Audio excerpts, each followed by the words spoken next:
আসসালামু আলাইকুম।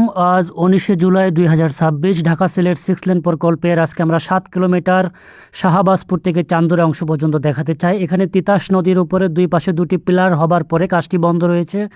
আমরা দেখতে পাচ্ছি ব্রিজটি পার হবার পরে হাতের ডান পাশে তিতাস নদীর পর থেকে চান্দুরা পর্যন্ত শুধুমাত্র একটি পাশে জমি অধিগ্রহণ করা হয়েছে। আর বর্ষাকাল হবার কারণে দেখুন দুই পাশে নদীর রূপ ধারণ করেছে, এগুলো নিম্ন অঞ্চল, কোনো নদী নয়। আর এই অংশটুকু শুধুমাত্র একটি পাশে জমি অধিগ্রহণ করা হয়েছে। দেখতে পাচ্ছি কিছু অংশ, অর্থাৎ এই তিতাস নদীর পর থেকে যে রামপুর পর্যন্ত বালু ফেলা হয়েছিল, তারপরে কাজটি বন্ধ রয়েছে।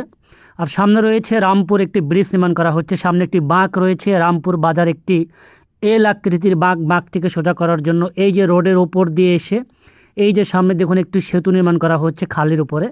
এই সেতুটির পিলার অনেক আগেই দেখেছিলাম, এই অবস্থায় রয়েছে। তারপর এই সেতুটি পার হয়ে এই সড়কের সঙ্গে এসে যুক্ত হবে। তারপরেও কিন্তু আমরা দেখতে পাচ্ছি হাতের ডান পাশে জমি অধিগ্রহণ করা হচ্ছে, কোথাও দুই পাশে অর্থাৎ ডান বাম, কোথাও বা এক পাশে জমি অধিগ্রহণ করা হয়েছে। আর যেখানে বাঁক রয়েছে বাঁকটিকে সোজা করার জন্য সেভাবে জমিগুলো অধিগ্রহণ করা হয়েছে। সামনে হলো চান্দুরা বাজার, অর্থাৎ 7 কিলোমিটার পথ আমরা 1.5 মিনিটের মধ্যে দেখছি। ভিডিওটি স্পিড একটু বাড়িয়ে দিয়েছি। আমরা দেখতে পাচ্ছি চান্দুরা বাজারে কিছু জমি অধিগ্রহণ করা হচ্ছে হাতের ডান পাশে। লক্ষ্য করুন, স্থাপনাগুলি সরিয়ে ফেলা হচ্ছে, ভবনগুলি ভেঙে ফেলা হচ্ছে। এই পর্যন্ত আজকের ভিডিও।